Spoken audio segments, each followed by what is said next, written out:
മീനഭരണി അറിയേണ്ടതെല്ലാമാണ് ഇന്നത്തെ വീഡിയോയിൽ. എന്തും തരും അമ്മ. അമ്മയ്ക്ക് പ്രിയപ്പെട്ട ദിനമാണ്.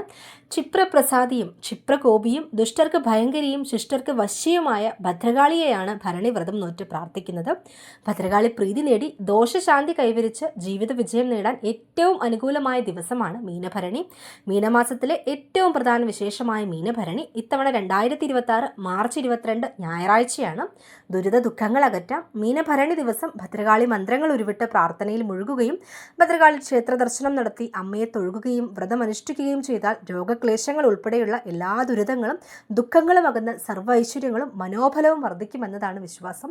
വ്രതം നോറ്റാലും ഇല്ലെങ്കിലും ഈ ദിവസം ദേവീക്ഷേത്രത്തിൽ ദർശനം നടത്തുന്നതും വഴിപാട് കഴിപ്പിച്ച് പ്രാർത്ഥിക്കുന്നതും കാളി സ്തുതികളും മന്ത്രങ്ങളും ജപിക്കുന്നതും ജീവിതത്തിൽ സൽഫലങ്ങൾ നൽകുന്നതാണ്. ഭരണി വ്രതം എങ്ങനെയാണെന്ന് നോക്കാം. ഭരണി നാളിൽ ഉച്ചയ്ക്ക് ഒരു നേരം മാത്രം അരിയാഹാരം കഴിക്കുക, ഒരു നേരം മാത്രം ഊണ് കഴിക്കുക.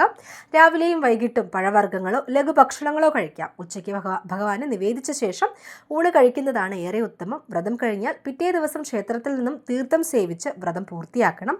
മത്സ്യമാംസാദി ഭക്ഷണം ഒഴിവാക്കുന്നതിനോടൊപ്പം ബ്രഹ്മചര്യം പാലിക്കുകയും വേണം. വ്രത ദിവസങ്ങളിൽ 2 നേരവും ദേവീക്ഷേത്ര ദർശനം നടത്തണം. പുലവാലായ്മ, പീരീഡ്സ് പോലെയുള്ള ദിവസങ്ങളിൽ വ്രതമെടുക്കാൻ പാടുള്ളതല്ല. അത് പ്രത്യേകം ശ്രദ്ധിക്കുക. ഇഷ്ടകാര്യ ലബ്ധിക്ക് മൂലമന്ത്രം ജപിക്കാവുന്നതാണ്. ഭരണി നാളിൽ 2 നേരവും കുളിച്ച് ശുദ്ധിയായി ഭദ്രകാളി മൂലമന്ത്രം ജപിക്കണം. ഓം ഐം ക്ലീം സൗ ഹ്രീം ഭദ്രകാളിയെ നമ എന്നതാണ് മൂലമന്ത്രം. ഈ മൂലമന്ത്രം കുറഞ്ഞത് 48 പ്രാവശ്യം 2 നേരവും രാവിലെയും വൈകിട്ടും ജപിക്കുക. കൂടാതെ ജപിക്കാവുന്ന പ്രാർത്ഥനാ മന്ത്രങ്ങൾ നോക്കാം. കാളി കാളി മഹാകാളി ഭദ്രകാളി നമോസ്തുതേ, കുലം ച കുലധർമ്മം ച മാം ച പാലയ പാലയ. ഈ മന്ത്രങ്ങളെല്ലാം രാവിലെയും വൈകിട്ടും കഴിയുന്നത്ര തവണ ജപിക്കാവുന്നതാണ്. കൂടാതെ ദുർഗാം ദേവി ശരണമഹം പ്രപദ്യേ എന്ന മന്ത്രം ദുർഗാദേവിയുടെ ദ്വാദശാക്ഷരി മന്ത്രമാണ്. ഈ മന്ത്രവും രാവിലെയും സന്ധ്യയ്ക്കും 108 തവണ ജപിക്കേണ്ടതുണ്ട്.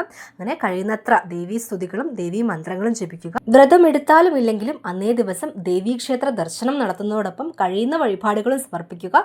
കടുംപായസം വഴിപാട് ദേവിക്ക് സമർപ്പിക്കുന്നത് സർവ്വദുരിത ശാന്തിക്ക് ഉത്തമമാണ്. ഇഷ്ടകാര്യ ലബ്ധിക്കും ഏറെ പ്രധാനപ്പെട്ട വഴിപാടാണ്. അതുപോലെ തന്നെ നാരങ്ങാമാല, രക്തപുഷ്പാഞ്ജലി, സഹസ്രനാമ പുഷ്പാഞ്ജലി, നെയ്വിളക്ക് എന്നിവയെല്ലാം ദേവിക്ക് സമർപ്പിക്കുന്നത് വളരെ നല്ലതാണ്.